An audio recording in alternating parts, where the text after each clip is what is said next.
Hello Year 3, welcome to Wednesday's literacy lesson. Today you're going to need the storyboards that you created yesterday, so make sure that you've got that in front of you as well, because we're going to be writing a dialogue between the animals. So to write a dialogue we need to use inverted commas. Can you remember how to use them? Have a look at this sentence here. What punctuation is missing? Pause the video and have a think about what we need to add to this sentence.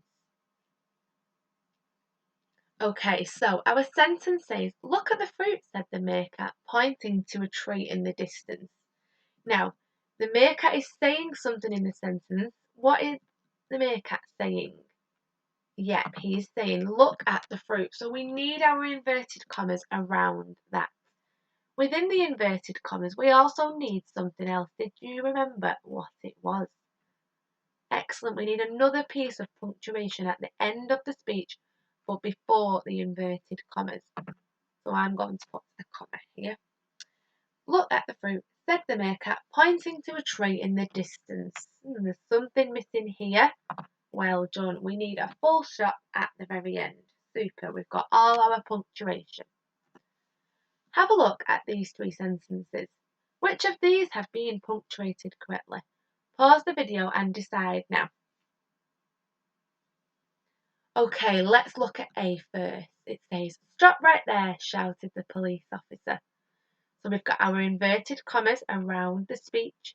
We've got a piece of punctuation inside the inverted commas. This time it's an exclamation mark because the police officer is shouting. And we've also got a full stop at the end. So this one is super. Let's look at B. "Are you going to the fair today?" asked Lucy. Oh, the inverted comma is at the end of the sentence and Lucy isn't saying "asked Lucy." So this one definitely isn't punctuated correctly. What about C? "We should arrive before the film starts," suggested Steph. So we've got our inverted commas around the speech. We've got capital letter at the start of the speech and a comma here. And then we've also got a full stop. So this one is super. Well done. So now it's your turn to use your storyboard to create your dialogue. So don't just write what the characters are saying, include a little bit of description too. And I've also decided I'm going to give my meerkat names. So here's my first box from my storyboard. So we had one meerkat saying, "Look at that beautiful fruit. Finally we have some yummy food." So this is how I've written it in my dialogue. As the meerkats awoke from their slumber, the sun was high in the sky. Piper popped her head out of the burrow. "Look at that beautiful fruit," she said, pointing to a tree in the distance. "Finally we have some yummy food to eat," squealed Leo. Okay, so I've got two speakers here, and when a new person starts speaking, I need to move on to a new line, so make sure you remember that.